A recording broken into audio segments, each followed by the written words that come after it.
This is Carlos Pacina, aka Raiden. Whatever you do, this is video game bullshit. Hi, this is Eugene Jarvis, and welcome to Video Game Bullshit! Welcome to Video Game Bullshit! I am here with another interview, and I will let you introduce yourself, man. Hey everyone, I am Luke, the Metroidvania Guru. I've been on YouTube for a year-ish or so, and you can probably guess from the name, I'm into Metroidvanias, and I do a lot of reviews. I do some top 10 lists every once in a while, and some breakdowns and whatnot. But yeah, I stay in the Metroidvania space. That's kind of my lane, and I've been having fun so far. I've been meeting a lot of cool people, a lot of developers. It's been a whole lot of fun. So yeah, it's been great so far. Yeah, I know. I came across your channel a while ago, and I just like the analytical aspect you do to it, as well as you do a tier list, and you kind of fit things into your arbitrary scoring system, which makes sense. And then you like, all right, this is an S tier title, this is an A, this is a B, and it's similar that we do at Premium Edition games when we're publishing, but we add a monetary piece too because we have to, saleability. I'll make up words as we go on. but as we go though, I do enjoy that you do the tiers list. So it's a pretty cool thing. Yeah, I recently have been I get a lot of feedback from my subscribers and my viewers, and that was one of the things they really liked was the tier list, but I was doing like a separate series, like here's the tier list series, here's the review, and I was like, you know what, I'll just consolidate it, and so here's the review and analysis, and then bam, pop it right onto the tier list, and everyone seems to like that, so I'm going to continue doing that. It's a pretty good idea, I think. Glad I thought of it.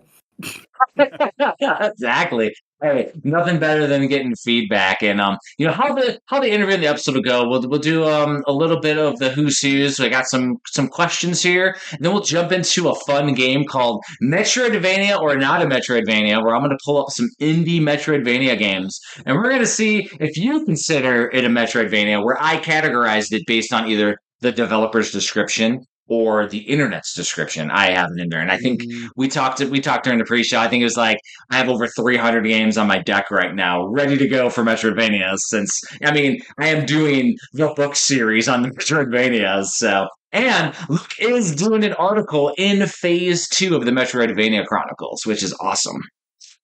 Yeah, that is true. I was for that article, if you don't mind me just doing a little I don't know, like a preface on it or whatever. I took a lot of feedback that I get from trolls, essentially, because if you're on the internet, you're dealing with trolls. This is what happens, And so I took their yeah, right. I took their comments and their snideness and decided to take a look at it with an academic twist, right? Where it's like, okay, you're gonna because a lot of there's seriously people will be like, hey, Metroidvania, that's not a real thing. Change your name. You're stupid, right? And it's like, okay, whatever. It's just whatever. We're just having fun here, man. It's like you watch my videos for free. Calm down, right? So it's like, yeah. So I took all the trolls, their most common. I think I picked 5, I do believe, and then I respond to those. I rebut those. Just to kind of legitimize the term Metroidvania, because I think it's a perfectly fine term. Yeah, I agree. Like, we'll use the terms throughout. I might call it search action or gated exploration. I've heard lots of people who refuse to use the term Metroidvania. I love the term Metroidvania. I like the term shoot 'em up or shmup. I love to categorize things, but I have unconventionals in there. I like how you mentioned trolls, because the last couple episodes of Video Game Bullshit, I was kind of talking about one of the, and I don't consider it a troll, I think of it as a criticism and a critic, because they were a customer and bought the book. So I consider that more of a criticism. But for my Metroidvania Chronicles, which for the YouTube got the book here, I got high quality, went a little too overboard with the quality. If I'm trying to do a magazine series and I'm making it like insane with the hardcover slipcase with beautiful artwork by Phil Summers, he does like Nintendo Power style. But they talked about the reviews in here being a little too rudimentary, a little too cookie cutter, a little too samey, for example, is what the criticism was. And so one thing is like for me, I wrote it for the lowest common denominator. So if you've never played Super Metroid, I don't want to just jump in and be like, "Oh, we're all experts at this shit. We all played Super Metroid." I don't need to describe. No, I actually described the stuff. So some of the stuff that it was being commented was like, "Well, you went to this and this and made it simple." And so I go about those in a different way because I mean I've been publishing for 15 years and doing books and stuff, so I kind of went about it as a okay, cool. So if you want to do a highly academic, highbrow review book of anything, dude, I'm a publisher. I would love to read that. Go ahead, submit your stuff. I will hook you up. On the other side, I did explain that I how I wrote it, but I am out here in military doing right now a course, and I hadn't used the program Grammarly in years, and so I ran some of these reviews through Grammarly, and I'm like, oh, I can make these a lot more concise and read a lot better. So even though the criticism was a little bit toxic, it wasn't really constructive.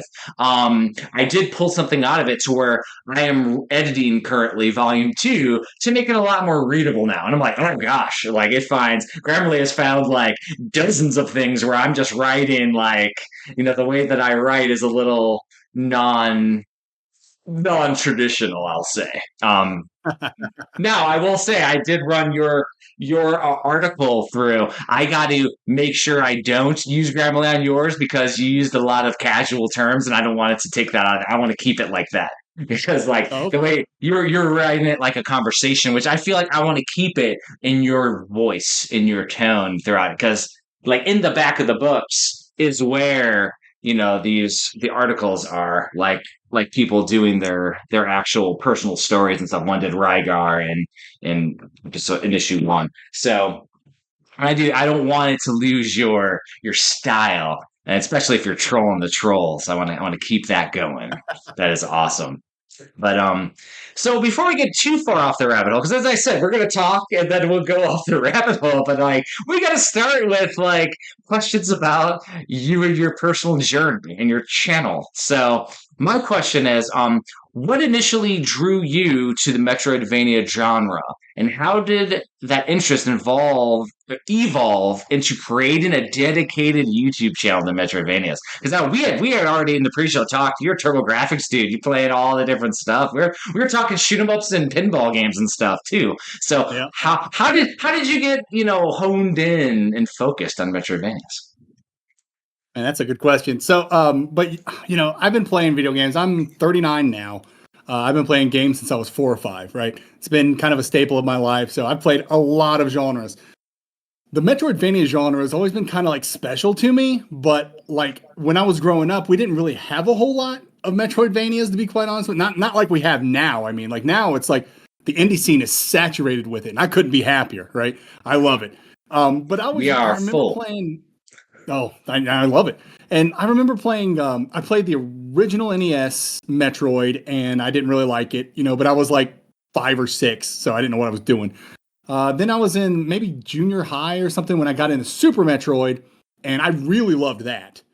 But there was no other game like that, right? I didn't have the Master System at the time, so I couldn't play like games like Dragon's Trap and things like that.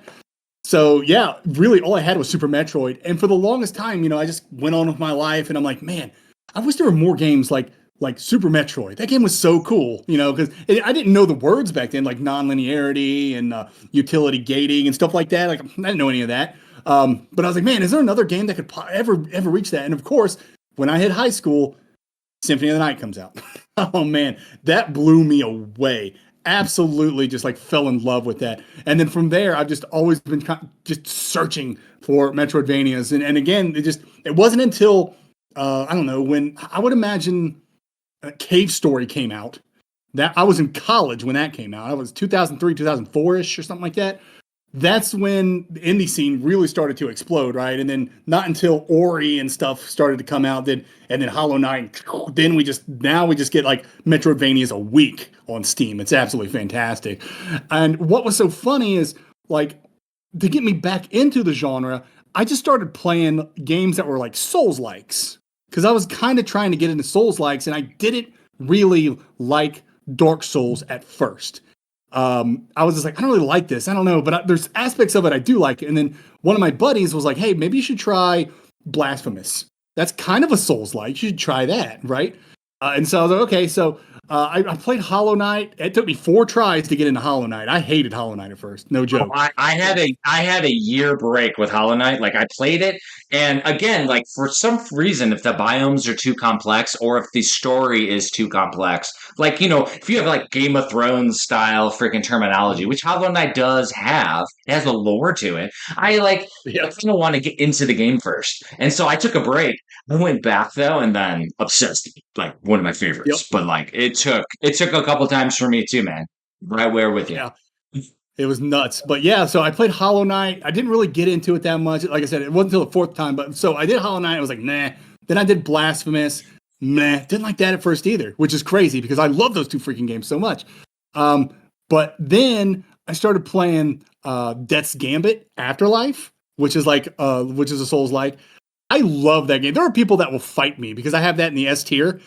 People will fight me over that, and it's like I'm making a video right now. It's going to be a while till it comes out, but I will defend to the death that Death's Gambit is amazing. So a question for you then, because we had talked about Dead Souls being non-traditional, unconventional Metroidvania. Death's Gambit for me is in that same boat, but better, but same boat. Well, I would say if you play Death's Gambit, yes, that is basically like a Dark Souls clone, like straight ripoff. But if you play Death's Gambit Afterlife, that's when, the expansion to it, it's full blown Metroidvania. And like they even tell you that in the release, like, hey, we went full blown Metroidvania this time. We've added so many biomes and bosses. Awesome. And so yeah, if you play the original Death's Gambit, and that's the only like basis you have for Death's Gambit, then yeah, I would agree that you probably think it's trash because it's not really a Metroidvania, and 2, there's a lot of technical issues with it. So yeah, I get it. But if we're talking Afterlife, the expansion, that's full blown Metroidvania, and it is freaking amazing. So if you want to come at me and tell me that Death's Gambit Afterlife shouldn't be S tier, then make sure you play Death's Gambit Afterlife first, because if you only play Death's Gambit, you're not going in with the most recent information. So yeah, that's an interesting perspective on it too, because if you think about it, a lot of games nowadays come out and then they have these expansions that refine things based off of feedback, and then they tweak the formula. I've seen some things about like, especially when you're talking these roguelikes, not explaining what some of the power-ups do, or things like that. And I know in the pre-show we talked Balatro, but also if you talk about also Binding of Isaac in the same boat, they have these cards and modifiers and power-ups in each game, differently, but they don't explain them on purpose to allow, people to find out about them. However, that results in people using an app or something else. But when they do updates, they may add that back to the game, and that would change your experience with the game. And so imagine like with Death's Gambit, if they had both Death's Gambit and then they had Afterlife on separate experiences per se. And I'm not sure. Maybe they do have a mode like that where you can play the original style without the Metroidvania and then later with it. But essentially, people might be correct if they say, "Oh, well, the first one it doesn't really feel like a Metroidvania," but like, okay, well, play the final version. It's a brand new experience, and it's just interesting. What do you think about that with games drastically changing like that after release into something like holistically better, but maybe somebody liked it, but better? Mm-hmm. You see that a lot actually in the MV space where they'll release something and then because a lot of them start out as Kickstarters, right? And then they'll have stretch goals, and those stretch goals are going to be like, we'll add more biomes, and then we'll add DLC down the line, whatever. You see that a lot. Yeah, I guess even now to this day, but especially when I don't know, 2016, 2017-ish era, we started getting like here's a great example, Blasphemous. Yeah. Like I told you, I didn't really like that game at first, but I ended up actually getting into it. I got really like captivated by its story with the higher wills and the grievous miracle and stuff like that, right? And it's just like when that game first came out, it was okay. Like its aesthetics and its atmosphere, they were top tier, fantastic. But the rest of the game was just kind of okay. Okay, it was good to great, right?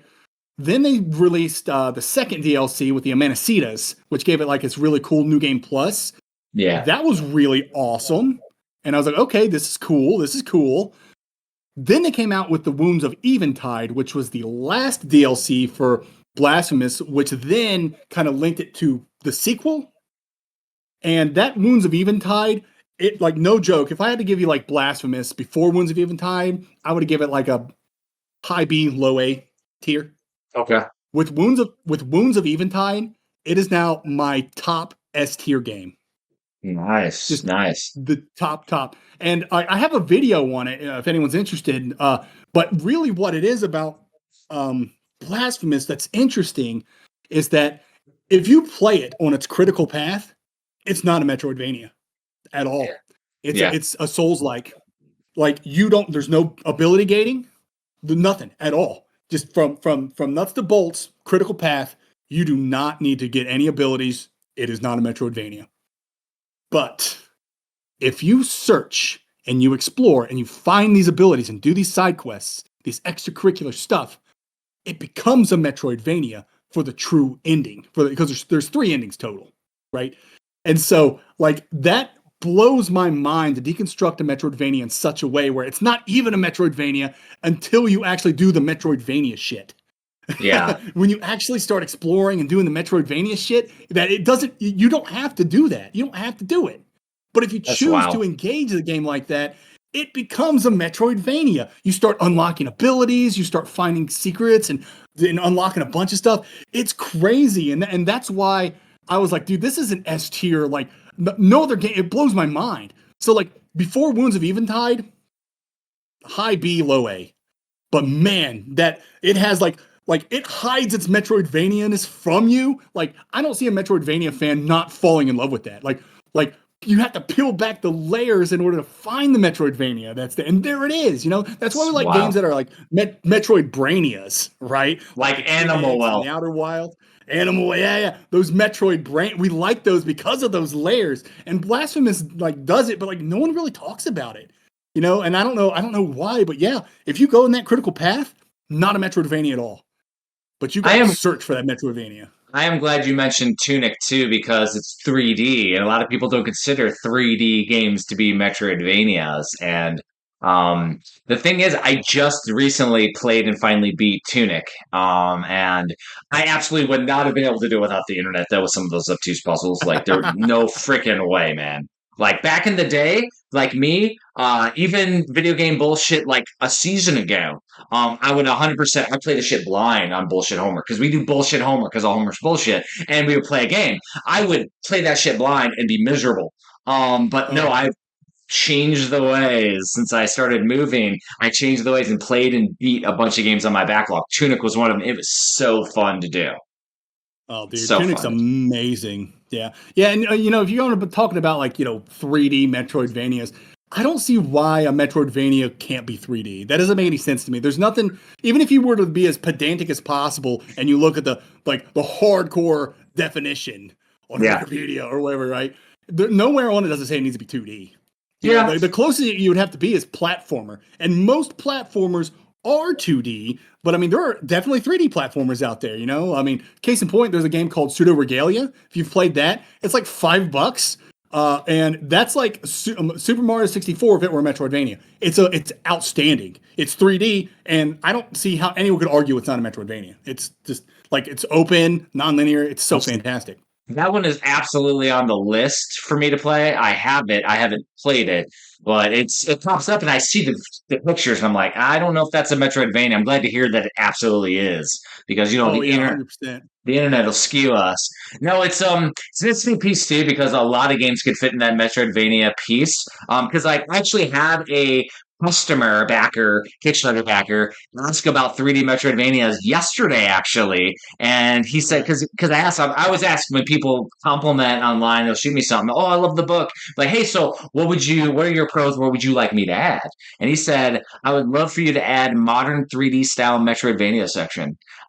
So his example, Batman Arkham Asylum. You know what? A lot of people say that. I've actually never played it. I played Correct. a little bit of it, but like I don't know. I mean, maybe it is. So maybe I should sit down and play it.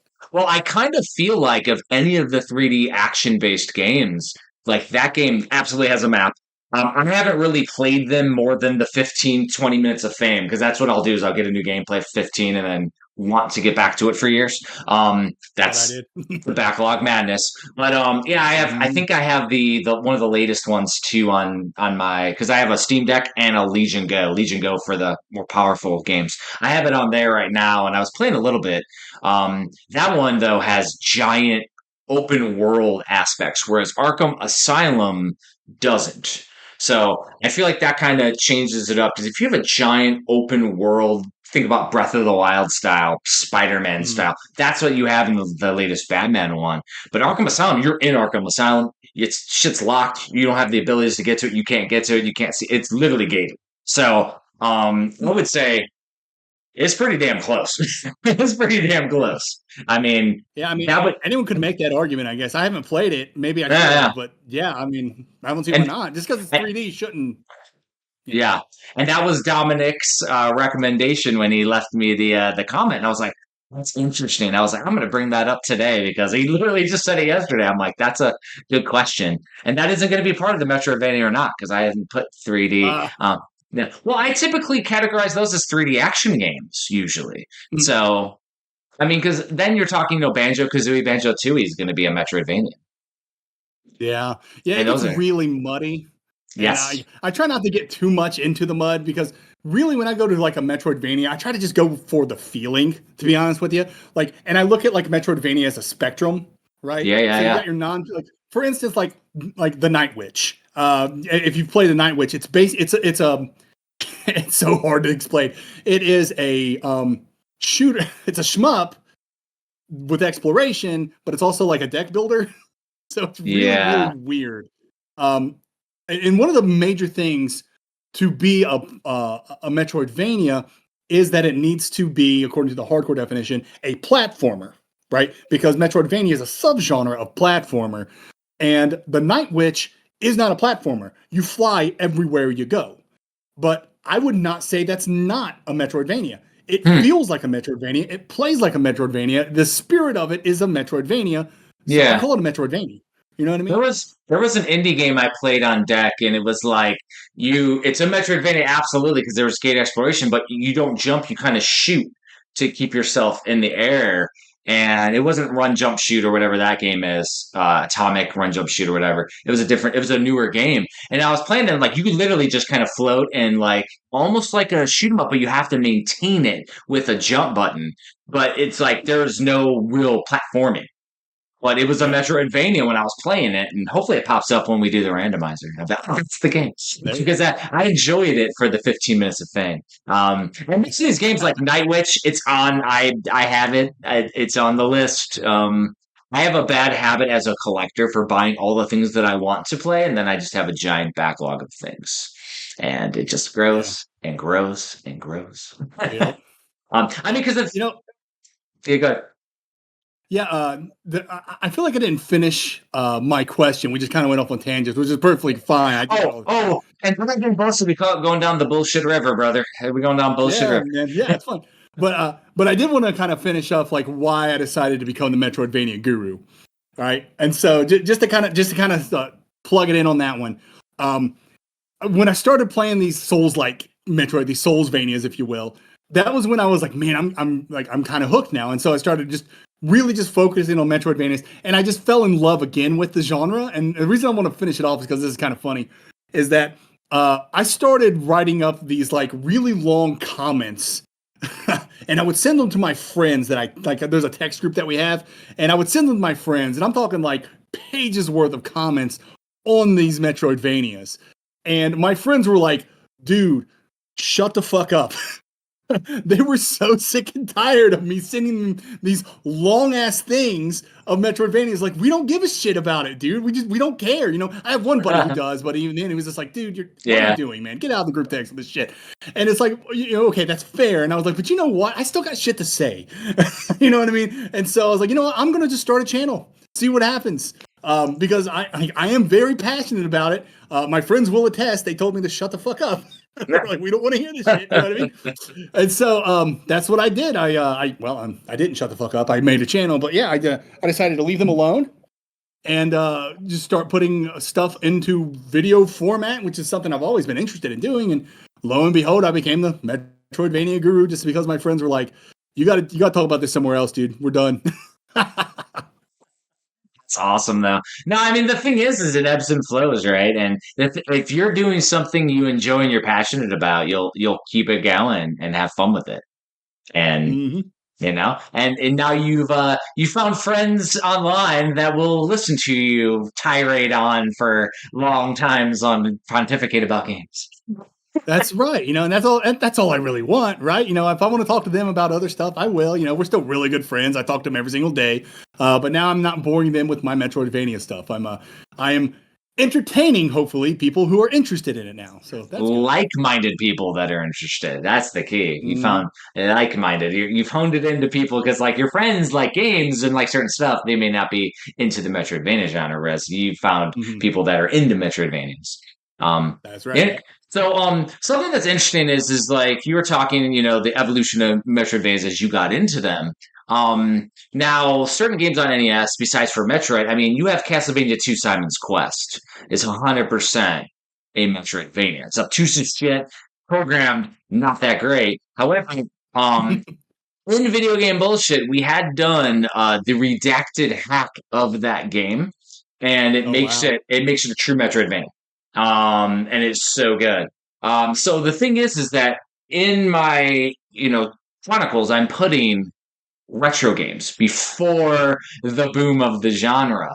So the question is, like, for here as we continue on in this, interview journey, talking about the evolution of the Metroidvania genre, and how do you think that the genre has evolved over the years, especially with the rise of all these indie games that you mentioned? Like, are there any trends that you've noticed in the last like couple years? Because I would say even 2020, 2021 and on, there's been some significant changes versus since Hollow Knight and stuff. Because you see games pop up and then the people kind of mold. So what have you noticed? Yeah, that's man. So yeah, we started out with Super Metroid. With just like the open world or whatever, and then the next really big milestone would have been Symphony of the Night. Now we have the light RPG element, so we got the Metroidvania. Boom, there we go. And then we really didn't have another kind of like milestone until that Hollow Knight, right? So Hollow Knight comes in and brings in the Soulsvania part of things. And whether you want to call it a Soulsvania, I call it a Soulsvania because it takes a lot of inspiration from Souls games and whatnot. And so what that's bringing is then like, those charms. That's a big thing that it's bringing. Modifiers, yeah. Yeah, and then even though we had something similar with like, even like Symphony of the Night with accessories, but for some reason these charms, they really, actually, if you want to be like really pedantic about it, those charms I do believe actually came from like Paper Mario.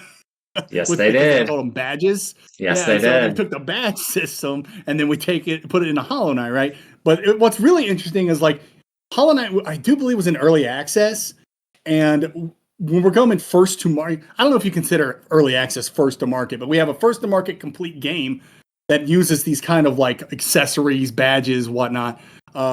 Ori and the Will of the Wisp actually was first to market with it, even though a lot of people say they copied Hollow Knight because Hollow Knight was doing it in early access. So I'll let those people argue about all that stuff. Yeah, I mean, take a look at it. But yeah, a lot of people say that Will of the Wisp copying Hollow Knight because Will of the Wisp has those, I think they're called relics in that game. I can't remember. It's been a minute since I played it. But yeah, so the game modifiers and the Soulsvania-ness, that was a pretty big trend going on. And when I say Soulsvania-ness, I'm talking, the modifiers, the way the narrative's delivered, where it's like you got the trope of this ancient kingdom that's far beyond its prime, and you got to figure stuff out, right? So you see that a lot. Corpse running, that's a huge thing in these Soulsvanias. I'm not a fan of corpse running, but there are people in my Discord who are defending corpse running right now. Well, and corpse running, for listeners who aren't familiar with the terminology, is when you die and you, like, say you die in a boss and you go back to a save point and you have to run to that boss, that spot where you died, to get back your soul. Dark Souls did it. Elden Ring does it. Hollow Knight does it for sure. And I agree, it's a pain in the damn ass.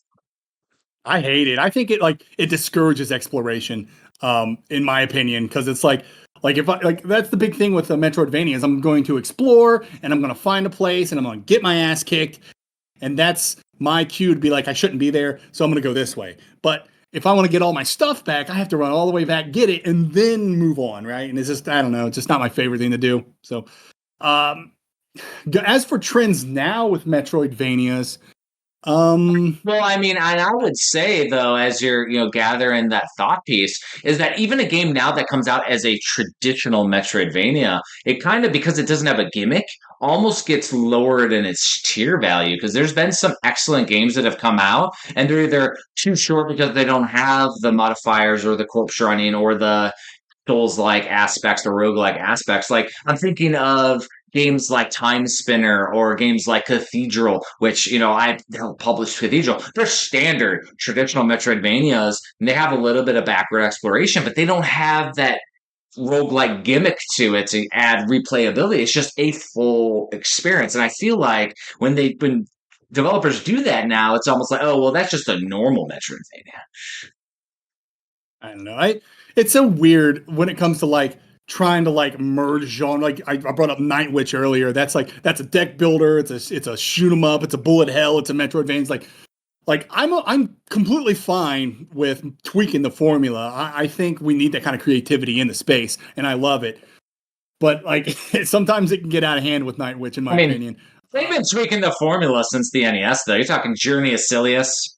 You're talking different games like The Guardian Legend, which has an overhead, but there's literally a map, and then you go into a shoot 'em up aspect, but you also have a overhead action RPG. But there's gated exploration because you can't get to certain stuff if you don't have certain abilities. Yeah. Like there are aspects of the Metroidvania genre throughout, and of course, there was even games back in the day that were traditional that on the Game Boy. I had Turtles 3 Radical Rescue on the Game Boy. And that is a straight Metroidvania. The other two games are beat 'em ups on the Game Boy. This one, you only have one of the turtles, and they all have abilities and stuff, and you have to go and find and unlock them. And the other, you switch between the turtles and get through. It has a map. It has everything. Boss fights. Man, I haven't played that one. I grew up with it, and it's and I definitely covered it in the Chronicles because I was like, that's cool. Was my jam back in the day, and I realized I liked Metroidvanias before they were even the damn genre. Yeah, that's true. Freaking crazy, man. Yeah, there's so many amazing games. Yeah, and the market is so saturated too. It's tough to really point out a trend that's working, right? I've been speaking. I just released a video, and I hope that they don't mind if I bring this up. But it was for Biogun, a microscopic adventure. I released it last week, or I don't know when you're going to release this, but it was one of my most recent videos. And the developers to that saw that video I have a lot of developers watching what I do, and then they'll comment on it and they'll be like, oh yeah, that's a good point. I'm glad you saw that. Or, hey, we heard your feedback and we're actually fixing that. Right. It's great. I love to have that dialogue with them. And so Dapper Dog Digital saw my video and they just had glowing things to say about it. Right. Because I had glowing things to say about Biogun. I'm not sponsored or endorsed in any way. I just don't feel like that's just one of my ethos. I want all my thoughts to be my own. And I personally know if you give me a free game, I'm going to love you and I'm going to give you the glowing stuff. And so as personally, I'm just like, you know what? I just got to stay away from people giving me stuff so I can be as unbiased as possible. I got team members at Premium that when they test a game, they're all amazing. And I'm like, dude, you got to be critical in this because we got to be able to sell thousands of copies and make sure everybody enjoys it. It has to, hit a standard. Like I am a very critical, but I've been reviewing for on websites and shit for 20, 30 years. And I was doing horror movies too. And so I've been, there was an old website, online magazines. I was part of some of those back in the day too. I was the pixelated mage back then. Hey. Yeah, but little Taco Cabana tea now. I went from energy drink to Taco Cabana tea. I'm trying to stick with water. So I drink way too much fucking water.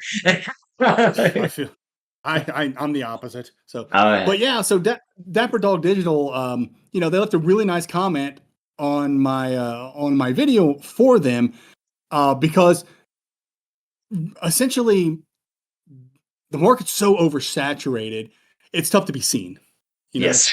and apparently I was one of the first content creators to actually talk about their game after launch. They launched like early access, something called clinical trials, and that got Yeah. a lot of traction. But when it comes to the actual launch, I guess I was like the first one to actually like do it, I guess. And I gave it an A tier. It's a really fantastic Metroidvania. So Smash. anyone listening who's into Metroidvanias, go play Biogun. It's great. I'm not sponsored. I'm not endorsed. These are my thoughts, and I think it's a freaking fantastic game. But yeah, because the market is so saturated, it's tough to find a trend because everyone's throwing everything at the wall, right? So we got a lot of twin stick shooters happening right now. Yeah. We got whatever the hell Animal Well was, right? Metroidvania.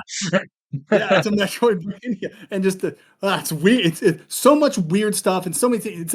It's tough to really pin down is what's trending now. Yeah. It's just it's all over the place, man. And I'm cool. I'm here for it. I grew up in the early '90s, right, when everything was a Street Fighter clone, or when everything was a Doom clone. When you know what I'm saying? When everything was this clone, right? And so it's nice to be in an era where it's just like, yeah, these are all Metroidvanias, but they're all over the freaking place. You know what I mean? So like it's like we're stepping away from the clone, even though we still got Souls likes and whatever. These are more of like the scripters than actual like clones, if you will. Well, the shit is crazy nowadays though, because there's so many games released every week. It's tough to get out there. I mean, you're talking just straight up Nintendo Switch. There's over 3,000 physical releases, and there's tens of thousands in the eShop. Steam, it's like hundreds of thousands of games. And it's to the point where like I've been collecting because I'm going to do an indie gaming gems book. I have been doing and collecting the best indie games I found, and either I'll put them as a star in my browser to download later, or I'll just buy them and download them. And so I have this giant list, and I'm like, I almost need to start doing an indie gaming gems, and I already have the channel created, but like I need to because I do that before I do a book. But I'm like, I almost need to start doing like my weekly. There's 20 games last week that I got. And it's like the week before that was 15. And I'm not just Metroidvania, but it's like, so they're all look freaking cool. And I'm doing a critical eye because I've been reviewing games forever. And I'm like, all right, these are all in that tier, whether they're budget or not. And it's just insane. And I'm not counting games that have a physical. Like if there's a physical release, they go into a different section. Like maybe I'll play it and I'll backlog. But it's like, so the Metroidvania thing, I'm not surprised with your answer there at all because like there's just so many that it's and people are trying to do new things so they can stand out. The game you mentioned, Biogun, is Biogun, it's in my backlog. I bought it. I have it. I tried the clinical trials, but I didn't really want to jump into it too much because I know if I don't play it enough, I want to play the real one. So I waited. But I did like it and all that stuff because that traction does help the devs. But yeah, that game came. There's so many games that have come out in the last like month. It's insane. It's just so many games, man. So many games. Yeah, and I'm trying to do like I try to do like a video a week. It's a lot, man. Yeah, it is a lot. I like it because I have two daughters and they're teenagers and they kind of do their own thing now. So I have free time. It's been a long time since I've had free time. And this is what I am kind of doing with my free time. You know, I go to work. I do like, so I go to work and then I have like another job that I do that's because I'm an English professor. So I'm an adjunct English professor. I do it as a side thing. And then I also work with a GED program, getting people their GEDs. Nice. And then when I'm done with all that, I'll come home and I'll just like play a game and then I'll write about it or something and then eventually turn it into a video. So it is a lot of work, but I mean, like it's fun. So when it's no longer fun, that's when I'll stop. But it's fun so far. So it happens when you're passionate about something, right? Exactly. I mean, people always ask me because I do my full-time job, which is like before this. Right now, it's like 9 to 5, which is great. But before that, it was like 6 a.m. to 8 p.m. They're like, "Well, how do you do all these books and publish games?" And I'm like, "Because it's fun, and nobody's forcing my hand, so I just do it when I can." Mhm. I mentioned in the pre-show, like I got a Sega Genesis book launching next month. I started working on that book in 2017. Oh And wow. it is like 400 pages now covering every Genesis game, all regions and aftermarket and homebrew and all the stuff. And I started laying it out in 2017, and I started get the layouts done, and then I started doing the writing, and then of course rabbit hole. I had to it. COVID happened, and then a million more homebrew games came out, so I had to go through the whole list the second Mhm. time and redo that. But yeah, the thing is, there's no statute of limitations on us doing content. So you just do it as Exactly. it's Yep. fun. You just do it as I it's got a fun, man. question though. Hmm. Exactly. Got a question though about the Sega Genesis book that you're writing. Yeah. Are you going to talk about the Sega Channel? The Sega Channel. It is going to get a mention in the history spot because I'm doing All like right. an abridged Go ahead. history of the Sega Genesis. I am also going to cover some of actually, maybe I skipped that second. I was going to do the Sega Channel exclusive games, but a lot of those got physical releases in other regions. So Mhm. Like Pulse Man, for example, got a Japanese What release. was that one? Was it called Psycho Circus or Psycho Psycho Circus? Circus, yeah, Was it Psycho called Psycho Circus? Circus, Like Brazil, I yeah, think got them or something. yeah, and That then was a there's like weird game. like Lobo game, and there's a bunch of stuff like that I got covered because I'm covering bootlegs and aftermarkets and crazy shit. It's but yeah, like I will definitely mention the Sega Channel in there. I'm also mentioning, even though I don't cover the systems, that I'm mentioning 32X and Sega CD. Um, Tempted to make that a damn stretch goal, but then the problem with doing stretch goals and April Fool's jokes is they become a reality, and then you have to make a book on the Virtual Boy, which I had to do. I did an April Fool's joke on Kickstarter, and I'm like, I'll do a freaking one if it gets funded. It got funded in like 2 hours, and I'm like, shit, now I got to write a whole book on the Virtual Boy. Of, of course. Why wouldn't you think people would want the Virtual Boy? That's hilarious. My And buddy has the entire Virtual Boy library, which is like what 12 games. It's not a lot. But... you should ask him if he's heard of my book because I'm the only one. And it was funny though. I wrote over 100 pages on the Virtual Boy, Oh wow, and that's I 100 thought pages more than needs. I covered all the games in US, but also Japanese because there's like a couple horror games and Okay. stuff over there. And then there's aftermarket Street Fighter, as you mentioned. Hyper Fighting is on the Virtual Boy, and it's great. Um, but the best part is the comments we talked about. Somebody was like, "Please tell me you're not doing like you showed on the pictures where it's black with red print on it." I'm like, "Oh, I'm absolutely doing that. It's gonna look like a damn Virtual Boy." And it was an April Fool's joke. Here's the other April Fool's joke that turned into something, which is freaking crazy. And I made my bed, and now I got to freaking lay in it. I said I will do as a joke because I did the complete NES, the complete SNES, right? And I was working on a Genesis book. I said April Fool's joke. I didn't say April Fool's joke. I said I'm going to do the complete Switch. A game, and it got Oh man. so much traction that I created the Switch Collector Series. Year by year, I've been reviewing every single game on the Switch. I have been Oh working on god. year 3 every year. So the first year, the book is like this big. Then it got bigger, and year 3 Mhm. exponentially. I did 2 volumes in year 2 as well because it got so big. Um, I've been working on year 3 for a couple years now on the side as I'm Oh doing my other stuff. gosh. And I'm like, because I did the math, and it was going to take me 8 to 10 years to get done with the Switch, where it was 2 years ago. The pace I was going, and my pace slowed because I got other projects. Oh. I wanted to create a Metroidvania magazine series. I mean, it's just crazy though. Like April Fool's jokes, they all turn fucking crazy, man. Virtual Boy, Mhm. Switch, but the Switch Hunter series is awesome. I'm literally categorizing it, and it's stuff that you don't realize. And the importance of your channel, some of these books is like, I did this book called The NES Oddities in the Homebrew Revolution. It was about all the aftermarket NES homebrew games. What I didn't realize was I gathered all this information from websites and forums and all this stuff on all the game releases. Nintendo Age went away.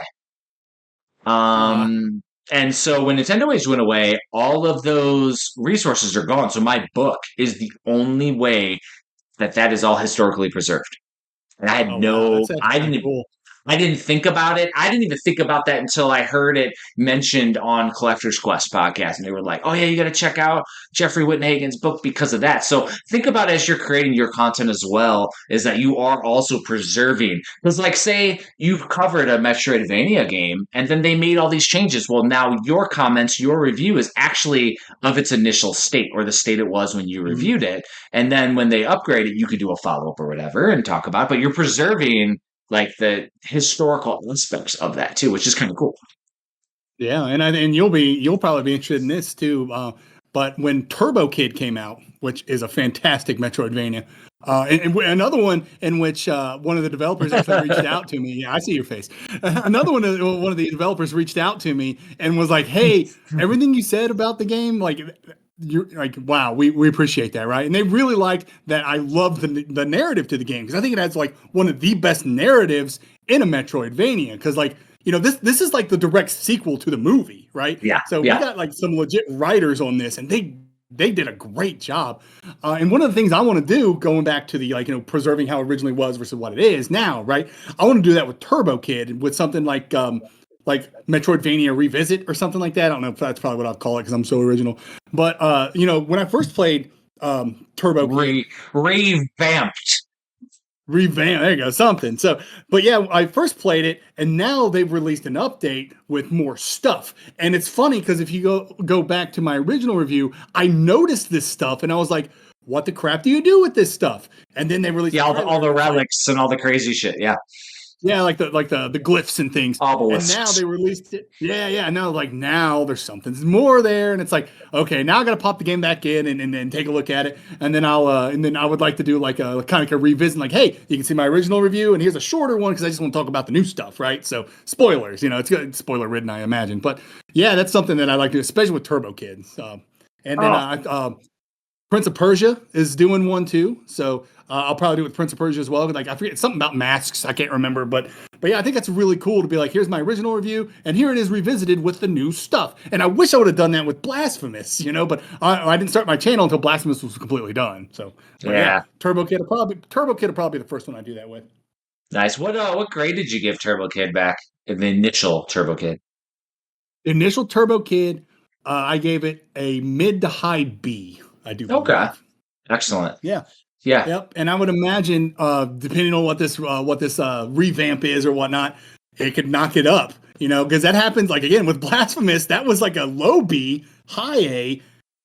No, what I say, a high B, low A. So I can't remember what I said about that one. But anyways, now it's like my cream of the crop. It's like the S, right? Yeah. Let's see what Turbo Kid does. But yeah, it's not, especially with Death's Gambit Afterlife. That went straight to S tier. Let's see what Turbo Kid can do. I'm ready. Well, we're talking updates like this game right here. It's on my shirt, which is, a robot named Fight. When they released all the DLC for that, because they were about 2017, 2018 with the initial release, and then they did all the DLC in time for the physical release that, Premium did. But they added 4-player death matches. They added 4-player multiplayer through the damn Metroidvania where you can have little orbs that go through. Oh, wow. And then they rebalanced stuff. They added more content, more, different weapons and enemies and all the stuff. Like it went insane. And I think that Mega Map was in the initial release, but Mega Map mode is my go-to for that game because you have the normal version of that Rogovania, but then you have Mega Map, which does every biome every time. So you go through the whole thing, so it's a full experience. But then there's billions of them. So it's insane. Yeah, I don't think I've played that game. I don't think I've played that game in a long time. So I don't know if I've even done the Mega Map. So yeah, that's definitely one I have to revisit and talk about on my channel. There's there's another Rogue one. So and it's there's an ultimate boss in Mega Map too. A new version of the end boss, the Mega Beast. That was the funny thing is I wrote the strategy guide. I did a hardcore strategy guide with the deluxe edition release, and I was looking at it, and I had a previous writer that did it, but he used Wikipedia for resources, like one of the wikis, and he called it Mega Beast Blue. And I was like looking at him, like, why is it called Mega Beast Blue? And I looked at the blog and it's like, oh, because of Super Saiyan Blue and all this stuff. And I'm like, so I asked the developer, he's like, no, dude, that is not what that's called. He's like, this is what it's called. And because he did it all. Matt Bittner, the creator's a genius. So he did all the mathematical computations and everything. And we actually have in that guide, because in order to do and control your gated progression, you go in and do all these shrines and you make donations on certain scraps in order to maximize your outlook, so that way you don't get your ass handed to you every time. Well, I have that all spelled out in the damn strategy guide, so you can actually use the guide, which it doesn't exist online like this, but you use the guide and it's like, all right, so if I go to this, if I come across this guy, this shrine, if I donate these type of scraps here, I can get the multiplier that will help my ass right now in this thing. The other thing that I think is cool, and it is Metroidvania related, when I did Robot Named Fight, and games in that release, I do tactile artwork and scans. So the box art for the retro edition of Robot Named Fight, which has been the retro edition and the deluxes, they've been sold out forever. All we have up is a steelbook edition now. I actually did it off of an artist. He gave me a painting on wooden canvas. Oh. And I have it. The original painting. Oh, this is the painting that's on the retro box. I scanned this in and then added the stuff that Nintendo requires. Like, this cool, is man. This is a wooden canvas signed by Justin Siebold in 2020 when he did this art piece. Like this is so cool, and that's like original art for a Metroidvania, for a game. And like other artists, they'll give me, like, if they do sketches, like Paul Niemeyer, who does the he did Mortal Kombat. He did like the Mortal Kombat Dragon and his other things. Heck yeah. There's my steelbook. There's the fight edition right there. Heck yeah. That one was cool because I'm waiting on that one. That'll get here soon. Well, and that one, what I liked about when I did that is we had those awesome steel books and they're like shiny and all that. We had extras. So I was like, well, what if we did a slip where he's actually peeking through the slip case around the branding? And so like I thought that was a dope thing to do. Really cool. Yeah, and he's like, keep all my stuff sealed, so or else I'd show you. But I don't blame you. Like I know what's in there. And of course, at premium we have manuals and everything too. Of course there are. What is in there? If you open the games, there is a secret treat inside of every one of our games. There is something called a challenge card. It's not just a trading card. On the back is the challenge that you do. You beat the challenge, I will mail you a patch. I have patches at the house here, and I will literally mail out patches. That one, like in Activision, when you used to mail in your scores, like for River Raid, you get like a River Raiders patch. Well, that patch for Robot Fight's called the Mouth Meat. And you become the part of the mouth meat for premium edition games with the patches. So we have patch hunters that go for it. Oh, there's Wife Quest. Nice. Yep. That one just came in a few days ago. So I got that one too. And I got the awesome dog tag that came with it. Oh yeah. We do those for pre-order bonuses. We actually print those in-house with our the CEO now, because I'm not the owner of premium, by the way. I ain't the owner. Oh, yeah, that is cool. Yeah, I actually had to redo the design on that because when I designed the initial dog tag, the logo went where the hole was, and I didn't really think about that. So I had to redesign and shift it a little for Josh when he was printing them. He's like, "Hey, dude, I just printed off one. Look at this." I'm like, "Oh shit!" I like it.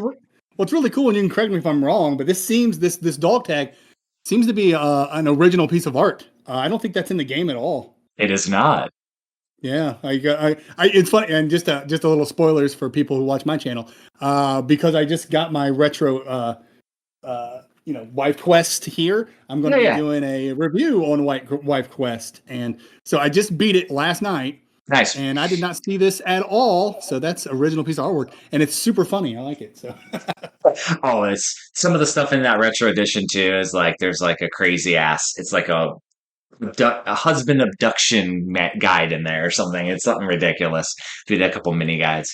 Actually, just for the update for Video Game Bullshit, as I upload these interviews in order, is actually this morning I have now submitted. We're waiting on Nintendo of Japan to print cartridges. So Super Dungeon Maker is going back and forth with Nintendo. Anuchart and Lonesome Village. All three of those are all right now ordered and in like production with Nintendo Japan. It is crazy because I do all the the design, oversee all the design, do all the production piece, and then once it gets through that piece, it hands over to Josh, where it goes from North Carolina, by the way, and ships out to everyone. And so it's like you have to have it in CMYK colors, but there's an ink density requirement and shit that Japan will hit you back with, like, oh well, the ink density is too high, and then I have to go back and readjust everything with it because they only print the cartridges in Japan. Everything else we do at a Nintendo approved facility over stateside or wherever we want. You have to choose from a list of approved vendors from Nintendo in order to do it. Oh, really? The funny thing is though, our vendor has a history. We talked about Sega Genesis, right? So as we were interviewing new vendors, because we switched vendors after, and you can tell by the quality upgrade from the first like 3 releases and then beyond. Because after the first, like, I'd say Series 2, Series 3 and beyond, we moved to the new creator, and they're like, yeah, we used to do stuff for Sega. There's a game up on my wall. It's something, I don't know if you've heard. It's Sonic the Hedgehog. We did.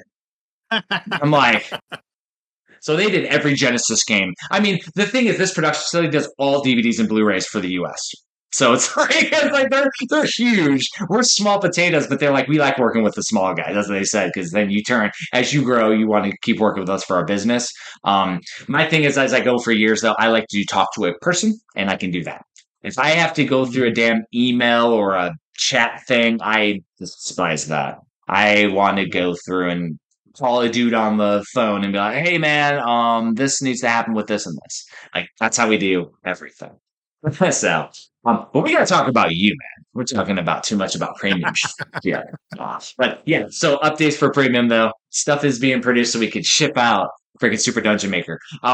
Complete on cart, we're talking about all these updates. That's why Super Dungeon Maker's been delayed. They literally did updates and added a second character. It's no longer a little not just the little chicken. Now you get to play as a knight as well in the game. So they added a new character. And then when Nintendo put it through Lockcheck, they're like, oh, we found this game-breaking bug that you have to fix. So there was apparently a game-breaking bug that they found that the developers had to fix before we're not going to ship them a broken game. So like one of us won't do that. So let's see. When we were chatting, you were talking about all the games out there, right? You've played a lot of stuff. So let's talk about some hidden gems. From the classics to the lesser known indie titles, what would you consider a hidden gaming gem, a hidden indie gem that you think deserves more attention that we haven't already talked about? Sure. I got the perfect answer to that. It's called Moonlight Pulse. It came out this year, and it's very, very good. It is short. It's like, I think I beat it between 4 and 5 hours. Okay. So if there's any one criticism, it would be that. But the thing is, that 4 to 5 hours is absolutely phenomenal. There's no filler, there's no downtime. It is so cool. And what makes it so amazing is it looks like a really good 32-bit game, right? So not just 16-bit, but probably 32-bit game. It has a really interesting story, and it has a really cool gimmick of tagging people in and out, right? You get 4 characters total, and you could tag them in and out. And if one of your characters were to die, another character will jump and push them out of the way and save them, right? Really? And so, yeah, it's really, really cool. And each character has their own abilities, so you're going to want to swap, right? Like there's a sheep character that can glide, but then there's like this mole character that can destroy certain walls, right? There you go. I highly recommend it. You can beat it, and when you lay down and go to bed. I'm glad I have it. Like I said, I just wanted to look and be like, do I have it? Because sometimes I do, sometimes I don't. Like there are some games that do Moonlight Pulse. Mm-hmm. I will say one thing that is amazing in the game. I will not spoil it, but you can. I did a review on this game. You can see it in the spoiler section in my review if you want. I created a music video, and I even do the vocals for the music video. It's a joke. It's funny. But basically, the boss of the game is the most metal thing you will ever see. It is crazy. The amount of violence and bloodshed and just metalness that goes on during this final fight is unprecedented in the rest of the game. Like you play this game and it was like a cutesy wootsy little like cartoon game. Then you get to the final boss and it is like what's that show Metalocalypse? Right? You've seen Metalocalypse on Adult Swim. yeah. There you go. It's like Metalocalypse levels of violence. You're like, what is happening here? Like It's awesome. like the game takes place inside of this giant space creature, right? And you fight on this creature's heart.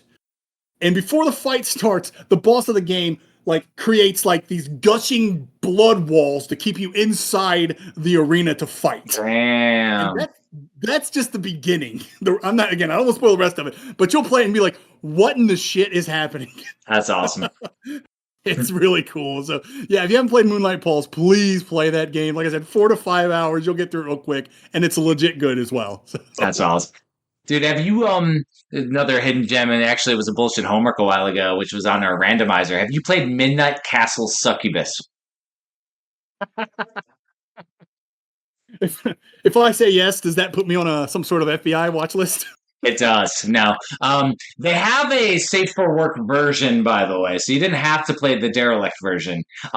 Ironically, Tristan played the damn derelict version too. I'm like, dude, you could have played the normal version, like without all the tentacle crap. But the thing is, though, to me, that if you play the safe for work version, it's, it doesn't have all the crazy shit. Like it has every tenet that would have made Simon's Quest better. Like you get to play with all the characters, you get to unlock stuff. Like you can choose to use them or not. Like it was an excellent title. And then you had all the not safe for work crap, and it's like, I can't have my family walking around right now. I feel weird. Yeah. No, I haven't given that game a legit shot because of that. But like same thing with Wife Quest, to be honest with you. Until you guys printed it, I didn't really give that game a shot because I thought it was going to be like a pervert game. It's really not. No, it's jokey. Like it has. Yeah, it's very jokey. It's very like they reference boobs. Everyone they call it like a flat chested like shorty or something like that in the game. But yeah, there's like women with boobs, but they're covered. You know what I mean? So it's like exactly. And, yeah, there's nothing like I guess like lewd about anything going on in the game. But yeah, I didn't play Wife Quest at first because I was like, man, is this just a perv game? Maybe I'll put that in my backlog. But yeah, no, it's not. I mean, it's a horny game, if you will, but it's not lewd or anything. Yeah. But yeah, no, I haven't played the game we were talking about specifically because of that. But if there's a safe for work version, I should give it a shot. Yeah, there is, and they change around a lot of the bosses. Whether either they cover them up or they change the whole graphics completely to something that looks like Egyptian or something. Like there's definitely some different pieces to it. Because I started playing the not safe for work one, I'm like, oh, and then I read online, and I was like, oh, okay, this is all right. And then I think Tristan played the naughty version the whole time, and I'm like, dude, you can't go in and rescue the maiden, and they're getting like destroyed, and I'm like, no. Otherwise, you just go up to him in the safe for work version, and it's just the person there. He's safe. Okay. Yeah. If I review it for the channel, I'm going to play both versions. I'll tell you that. Oh yeah. You got to compare and contrast for the non-perverts and the perverts. You'll get people play that stuff all the time, but it's like, oh yeah, sure. Yeah. So before we get into the game, I do want to do one more piece because we're only in the fourth question. Out of like 10. Let's talk design philosophy. So what do you believe are the core elements that make a Metroidvania game truly successful? What make up a Metroidvania game? Are there specific mechanics or design choices that separate the good from the great? Aha. So I actually have a video. I have a video on this. Yes, you do. Yes, you do. and so there's, if you watch any one of my reviews, you'll see that there's like, I don't know, 5 or 6 factors that I take a look at when I'm talking about a Metroidvania. And there are 4 pillars of a Metroidvania that influence those factors, right? And those pillars would be platformer. Mm-hmm. Brain fart. Anytime I gotta do things, I go, forget something. But it has to be a platformer, has to have an interconnected world. There's got to be a sense of non-linearity. And what is that 4th pillar? I'll think about it here in a second. Man, so non-linearity, got to be a platformer, interconnected world. What do you got the answer? I can't remember off the top of my head. I watched the video too. I do not have the answer. Exactly. Guru my ass, right? Is it the ability gating? That's it. Thank you. Good Lord. So ability gating, interconnectivity, nonlinearity, and platformer. I'm glad you're here. You're the guru, not me. So would a game like Sydney Hunter and Curse of the Mayan fit into that genre? Because it isn't an open world, but it is interconnected. It has a Mario style like level select, but you do have to go back after you get new abilities to get all different pieces. Yeah, that's a good question. Like because they're like it's not the only game to do that. Like for instance, Pirate's Curse. A lot of people will tell you that's their favorite Shantae game, and no one's going to tell you that's not a Metroidvania. But that one also is segregated by levels, right? Yes. So yeah, I don't see why Sydney Hunter wouldn't be considered a Metroidvania. I haven't finished Sydney Hunter. I actually played a little bit, and then I stopped for some reason. But I thought it was a really good game. But yeah, I don't see why that wouldn't be considered a Metroidvania. Now I haven't finished it, so I can't really give you my full judgment on it. But it felt like one as I was playing it. Right. That's the one that I've been waiting on my pre-order forever. I think one of the companies they went up for pre-order like around our 2020. I still don't have it. Like I'm like, where's my Sydney Hunter at? And like I know that one of the creator, like part of CollectorVision is John Gamester 81. He's on CollectorVision and runs Game On every year. And like I'm like, dude, I would have signed that game for premium, but I hadn't announced my company and he already had that game signed. So like it was. Yeah, he's like, man, if I would have known. And I'm like, yeah, well, it's all good, man. I'm proud that you got the game going. Yeah, let's go. Exactly. Yeah, no, I don't see why his Sydney Hunter wouldn't be one. So okay, so let's play the game. Let's play the game. It's called Metroidvania. We're not a Metroidvania, and I'm going to hit random on the Steam Deck on Deck Roulette, and we're going to see. First game to pop up. It's a game called Hunter X. Oh, baby. I like that game. Is that a Metroidvania? Really good. 100% a Metroidvania. It's pretty darn linear, but it is... I call that one Metroidvania junk food, right? It's completely a Metroidvania. Oh, yeah. But it's really, really good, but there's not a whole lot of nutritional value you're going to get from it. But if you're a hardcore Metroidvania fan, you're going to like it. So, yep, Metroidvania, 100%. That's awesome. Yeah, and that's the thing. Some of these are going to be gimmies. And I'll still ask them. Unless we've already talked about the game. If it already pops up. Like if Astilion pops up, I'm like, nah, Astalon. Castle in the Darkness. Yeah. You know, yeah. I haven't played that one. I have that on my wish list on the eShop, and it's always $2. Yes. Yes, it is in the budget section. It is 100% in the budget section. The one thing I've never pulled the trigger. Yeah, and the one thing is that I will multi-genre stuff if it hits the multi-genre realm. That one is not in the multi-genre. I just have it in Metroidvania. You know what? Actually, I'm full of shit. I was thinking of like Heart of the Castle or some other game. No, not Heart of the Castle. Yeah, that's what I was thinking. I'm sorry. Castle in the Darkness is the game, like the guys who created Astalon, they did Castle in the Darkness. Correct. Right? Yeah, okay. That's I was getting my wires mixed up. So is that a Metroidvania? I would say so. I think so. Nice. Uh-oh. This one is one that I haven't even heard of, and I haven't. This is going to be a fun one. Neither Day Nor Night. What the hell is that? Oh, I got obscure shit, brother. Like, this is some stuff, because I try to get all of the Metroidvanias, because I want to cover some obscure shit in the book. And so, neither day nor night. And then when you're looking at it, we got to, like, describe what it looks like, too. You're looking them up. I'm not.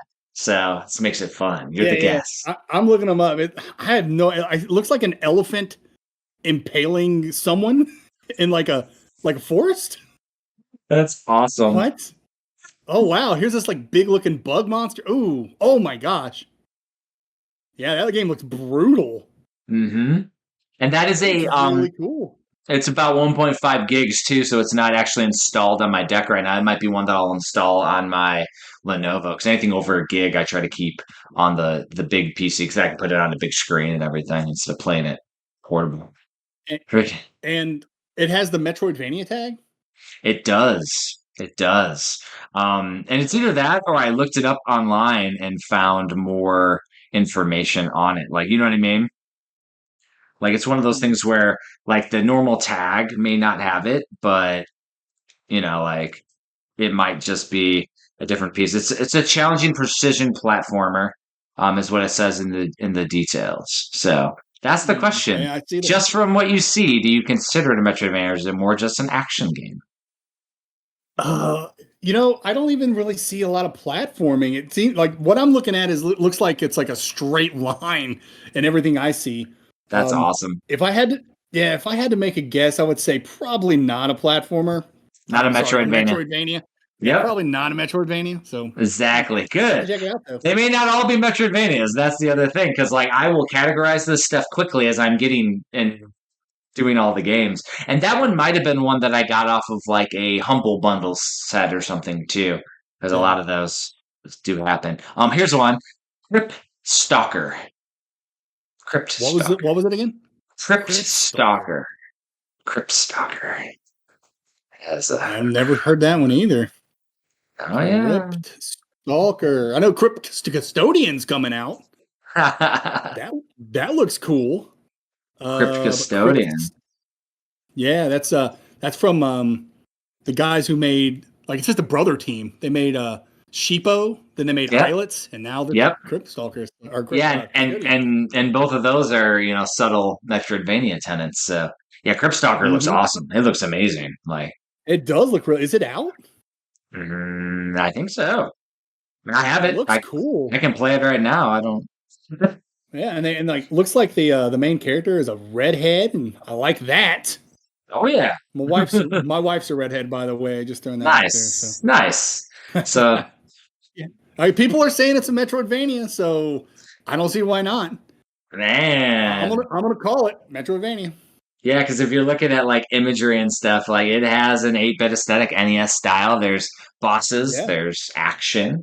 The one thing I won't know when I categorize them is the gated exploration piece. Like I don't dig super deep into them, but the only thing that kind of gets me, if you look at the top left corner, it looks like an energy bar and like the player's health, which is very much traditional Castlevania like. Yeah. So if they're going for traditional Castlevania, then it might not be a Metroidvania. And you got Symphony of the Night also had a little bit of that too, though. So it had the heart system, but they had their own like legit HP MP system. So I don't know. Yeah. I'm gonna say it's a Metroidvania, but I'd like to play it to find out. It looks really good. Yeah. Oh, wait a minute. It has a time limit up top too. Oh, that's not very Metroidvania. No, that's a little stressful. Yeah, maybe it's a little more borderline. Yeah. But then, have you played Unsighted? That has a time limit, but it does. So the next one I actually did cover in Volume 2 of the Metroidvania Chronicles. It's a budget game, but it's loose. It's called IOTA, all periods. It's an acronym, BIOTA, IOTA, and it has Game Boy style graphics. It looks so freaking cool. It plays good. Oh wow. that looks awesome. I'm looking at like this image on Rock Paper Shotgun, and it's like this nasty looking blob thing. Yeah, man. Dude, God, that was cool. So I'm like, I got some crazy games in this list, man. 300 plus games. I'm gonna say it's a Metroidvania only because I'm going to will it to be one because I want it to be one. You want it to be one so bad because it looks cool as shit. Yes. Okay, so here's the next one. Yokai Hunter Shintaro. There's so many, dude. I got stuff out here you never even heard of. This is amazing. No, like what the?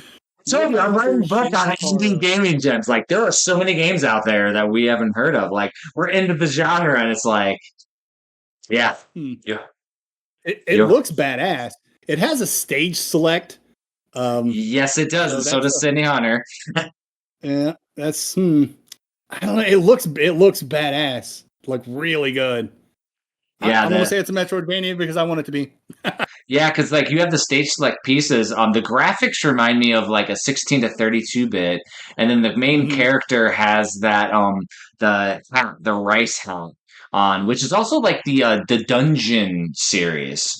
Yeah, like Um, the Shiren the Wanderer. Yeah. Sheeran the Wanderer, but that's the hat. But it's like it looks very similar to what is the game that's like Ninja Gaiden Metroidvania where it turns into a Metroidvania halfway through. It's like Ninja Gaiden, then turns Oh, into the it. Messenger. The Messenger. That's what it looks Yeah. like. Is a lot like because it's the hat. And there's two different characters. You got two different characters you can select between two, the guy and the girl. Yeah. So we want this to be a Metroidvania. Please make this a I- Metroidvania. yeah. Please, it looks great. Here's one. This one might be a little polarizing. It might not be one. It's called 8-Bit Space. 8-Bit Space. 8-bit space. 8-Bit Space. Wow. And it is an It looks. interesting. Yeah, it It, looks really cool. it has like, an Atari style graphical aesthetic, but it definitely has like your keys because like there's an image that shows like the loading thing and it has like the different colors of keys, the different levels, all the biomes have a different color to them, like red, Yeah. yellow, blue. Well, Um, it looks like each screen is like isolated, right? Like I walk into that screen and it's its own kind of like thing, and Potentially. that's kind of a big yeah that's kind of a big indicator. It might be a Metroidvania because like I'm going from screen to screen and there's a little adventure going on. Yeah, I mean, and they looks like a definitely Metroidvania to me. their first tag is Metroidvania, so they will want it to be a Metroidvania for sure. I think it It's was. called the 8-bit Metroidvania you've never heard of, and like, yep, you're right. I've not heard of it, Oh, but it looks cool. oh, it is. Let's do like one or two more, I would say. Keep her going. Okay, So this one's called Splody. Splodey. Splody. like Explosion Man, Splody. Splody, the video game. Interesting. It's a platformer adventure like no other. It's non-traditional because it does away with the jump button, but you propel yourself to jump. And magical Hmm. potions and different abilities. And there's definitely some crazy, crazy action with this. It might be more action because there's like speedrunners that are playing it, but it is absolutely a Yeah. platformer. There's absolutely Yeah, I'm abilities. looking at it. Is it like a puzzle platformer? I'm not sure. It doesn't say puzzle platformer on their site though. You know what I mean? Hmm. They put precision platformer, side scroller, and difficult. I had it under Metroidvania somehow. Huh. I'm well, here it is. Looks like there's a currency and a shop. That's some Exactly. light RPG elements. So Exactly. yeah. So, because that's where when I see the tags in Steam, I don't necessarily like agree all the time. Yeah, this it looks like it because I'm seeing different biomes with different colors. Like I said, there's a currency and a shop system, so there's some light RPG elements. I mean, if I had to wager a guess, yeah, it looks like a Metroidvania to me. And like if I was going to cover it in the Chronicles later, it would be in the unconventional section for sure, because it's not going to be our hardcore traditional. So this final one, I have not heard of it, and I have it in my thing. It is Low Zero. Low Zero. I have to look it up now because I have not seen this one. How do you even spell that? LO, and it might be lore era too, because it is written in a fancy way, and this is mirrored by the way. But you can see it's like written in a fancy cursive. So it's either Can I see it again? I missed it. LORERA maybe game. Let me see. LORE. Yeah, it is an R. LORERA. The if you once you see it, you'll see the way it's written in cursive. Almost looks like a Z. Yeah, it looks like a little goblin person on like with a grappling hook. Yeah, yeah, it's a little goblin with a hook. It's action adventure platformer. That's like all the things. But the question is, yeah, because and the thing is, I've noticed a lot of developers don't like the term Metroidvania, so they'll try to use all the other terms that make up a Metroidvania and without using the term, which I Yeah, feel like it just yeah, muddies things up, in my opinion. it kills their searchability to me. Like, Hmm. Because when I categorize them too, I watch the little video and everything that they do, and I'm like, looks pretty Metroidvania to me. Yeah, it looks But Metroidvania to me. I mean, people are calling it a Metroidvania, whether the I guess the developer wants to say so or not. People are calling it a buried treasure, so apparently it's really good too. yeah, Maybe I'll have to check and this one out. so that puts things into context as I'm finding games every week because I'm like searching through Steam and all the new releases and all stuff. Like I found 20 games of that caliber for all genres last week. Like there's Oh wow. so many coming out. Like there was a game that was almost like F-Zero GX. It was like this new game that came out and looked freaking awesome. And I'm like, it's not all just pixel platformers, but it's that's why I'm like, man, I need to maybe do a series on that shit or something because there's just so many, man, so many games Yeah. out there. Um, so back over to you and your Metroidvania style. What do you want to jump over to? We'll do like one or two more questions. You want to do some community piece? Talk about community because we talked a lot about your critical analysis and your like what makes up a Metroidvania. Let's do how has the Metroidvania fan community influenced your content and channel direction? Are there any particular requests or feedback that have significantly shaped your approach? Um, yeah, I've changed my channel significantly since it's like inception. Yeah. Um, even if you like listen to my the very first video I ever did was top 10 Metroidvanias of all time.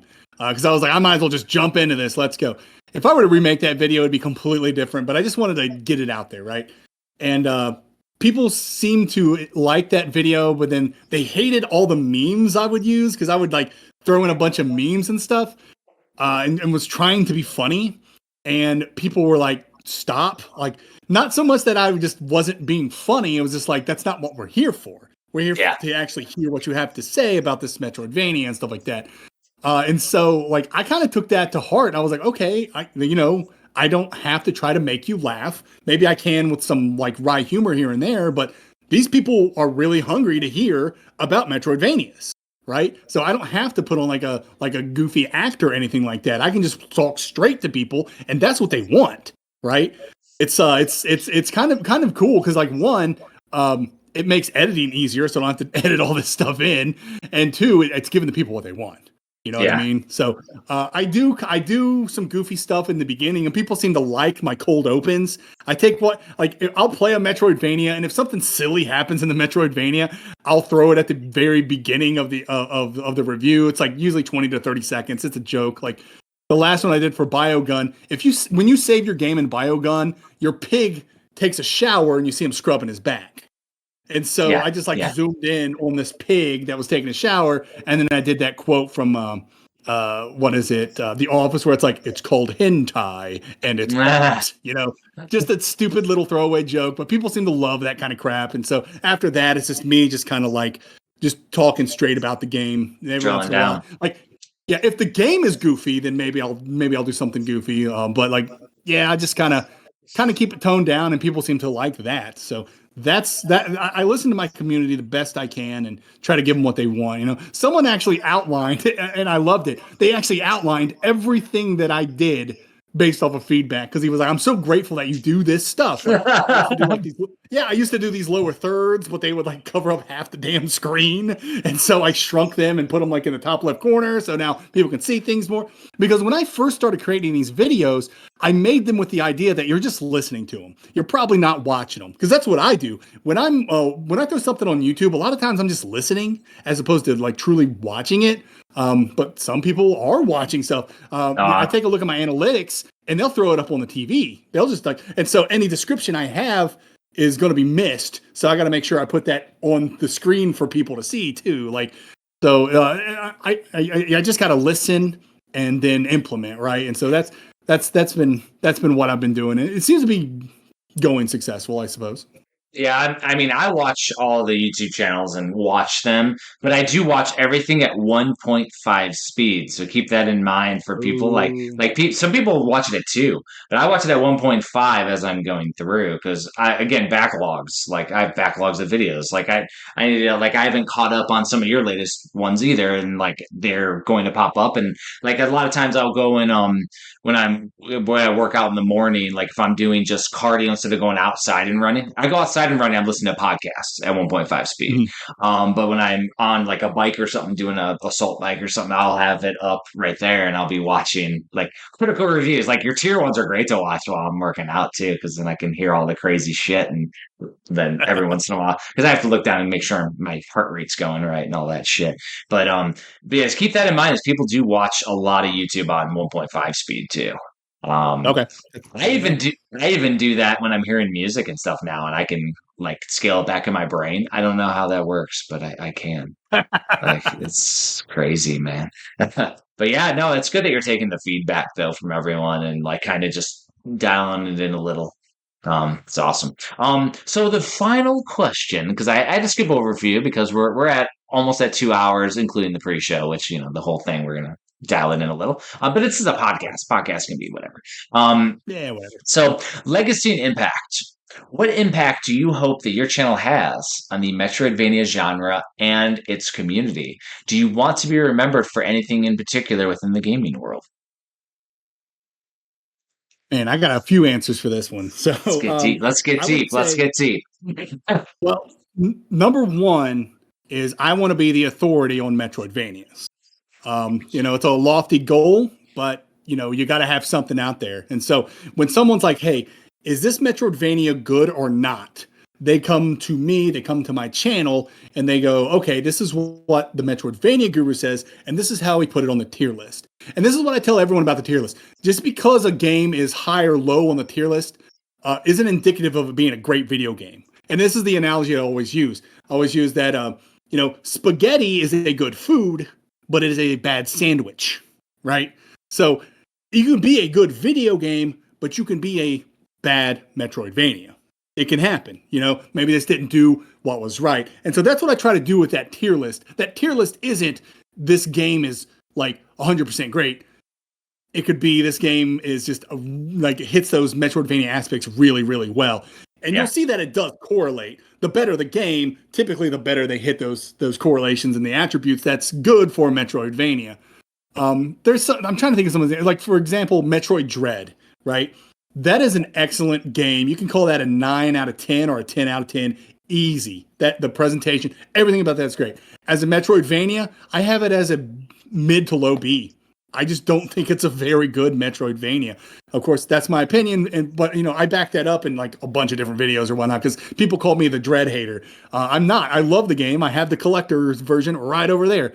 I think it's a good game. I know it's a good game, but I just think there are better Metroidvanias out there. So I want to give that game a 9 out of 10, but I think it's just a B tier Metroidvania because its exploration is super boring. It's very sterile. I can only collect missiles so long before that's not interesting anymore. You know what I mean? So but then there are people out there that, they assess things differently, right? They go, well, combat's number one for me. Hey, if it's number one for you and you love that game, play that game. That's awesome. For me, number one's exploration, and I think the exploration in Dread is not as strong as other games. Now, Super Metroid, I put that up there. I love the atmosphere in that game, the exploration in that game. That's a huge game for me. But yeah, I want to be that authority for Metroidvanias. Nice. And I would agree. I would almost say you were too generous with the Metroidvania-ness of Dread. Again, it's like a 9 or 10 out of 10 game, but it's very, very controlling with your exploration. Like it leads you almost to the point where it's almost linear in certain aspects. Like I really couldn't go off the beaten path too much unless I actually knew that there was a secret boss fight with Kraid or something. But you know what I mean though, is like I didn't enjoy the exploration at all with it, and I wanted to. Because again, Super Metroid, I agree, and Metroid Zero Mission, the remake of Metroid, like those games are so killers. They're so awesome. And then Dread was like, I was like, man, I haven't even beaten Dread. That's how angry I was at the. Oh, wow. Yeah. Yeah, I like Dread, and the boss of the game it will kick your ass. Ravenbeak, he's a badass, so be careful with that. He's actually legit hard. But yeah, to your point, the exploit in Dread, there's so many instances where they just block you in, and it's like there's one answer, you have to find it, and it's like that's not Metroidvania, that's not even Metroid. Not a fan of that, man. They do that a lot. Another thing that I'd like to do if I start making that internet money, you know what I mean, which is not something that I'm like currently doing, but I'm working on it. Is I'd like to start donating. Well, I don't know if donating is the word, but like doing like Patreons. For instance, there's a lot of things that people do with Kickstarters. Is they'll be like, hey, if you give X amount of money, then we will put you in the game, or we'll something like that. How funny would that be if I was put into every single Metroidvania that was being kickstarted? That would be hilarious. I give them X amount of money, and bam, Metroidvania Guru's in Bow Path of the Teal Lotus, or bam, Metroidvania Guru is now in Silk Song somehow, or something. Like that's a goal too that I have. Yeah. It's like once I start making internet money, I'm gonna start giving this money to all these Kickstarters and being in every single Metroidvania in some way. I will say, pay attention to some of the Kickstarters because they do have tiers that do insert into it. I know in Sunshine Manor, I get killed in it. And I'm like dead in a spot in one of them because like I asked him when we were doing, because we announced that physical in 2020 and they finally got it. We were waiting on porting forever. That's why it's now part of the new series. And I was like, can I be killed in it or something? So like I'm like laying with gems dead somewhere. Like I got murdered. It's hilarious. Like see, that's awesome. That's what I would like to do. Is just like, and every single Metroidvania is getting kickstarted. There's the Metroidvania gear. Maybe he's dead over here. Maybe he's an NPC who's just the stupidest side quest in the game. I don't know, but that would be what I would want to do with my legacy. If I get this channel really up and going. That's the Metroidvania Guru bucket list is get in some games and then get it to the de facto. You have to be in the games to be a legit. That'd be.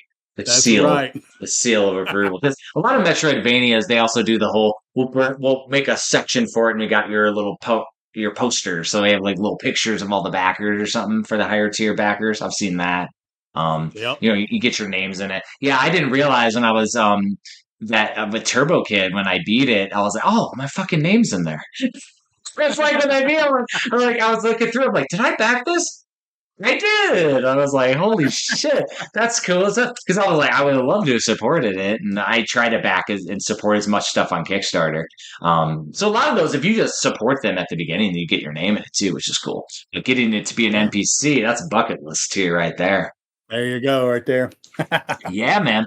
So, to close up things, is there, outside of going to YouTube and the Metroidvania Guru, is there anything else, anywhere else people can find you, interact with you, anything else you like to plug, anything else you got going on? Well, I try to keep things pretty focused. I got a pretty busy life. So when it comes to socials, it's just not kind of what I am. I do have a Twitter, but I don't use it. So don't do anything with me on Twitter or X, whatever it's called now. I just don't do it. So you can find me on YouTube. I have my email address on there. You can reach out to me there. Yeah, we chatted on email. Yeah. So I'll answer my emails, no problem. I just started a Discord. I think a couple of days ago. I'm still learning stuff when it comes to Discord, but I have maybe like 30 people are already there, which is kind of cool. Nice. I don't know. Yeah. And then we just I've just been dicking around on there, and we'll just talk about random stuff, throw out memes, and I'll talk about the current Metroidvania I'm working on, and they'll tell me about theirs, and then they'll give me ideas and stuff. So just look up the Metroidvania Guru Discord. I have that linked on my YouTube channel. So if you're interested in that, go for that. I will be starting a Patreon soon. So this is me trying to grow the channel. Nice. I'll be launching that in September. I'm still trying to think of the perks and stuff. I want to commit to that because I don't want to commit to anything that I can't do because I got a busy life and doing these channels takes a lot of time. But there's got to be stuff that I can actually offer people. So I have ideas. I'll solidify that in September and launch that to everybody. But I'm probably going to do like a $3 tier and a $5 tier. I'm not looking to stop doing my other jobs. This is a passion project. This is a hobby, and any money that comes in would go into the channel. Yeah.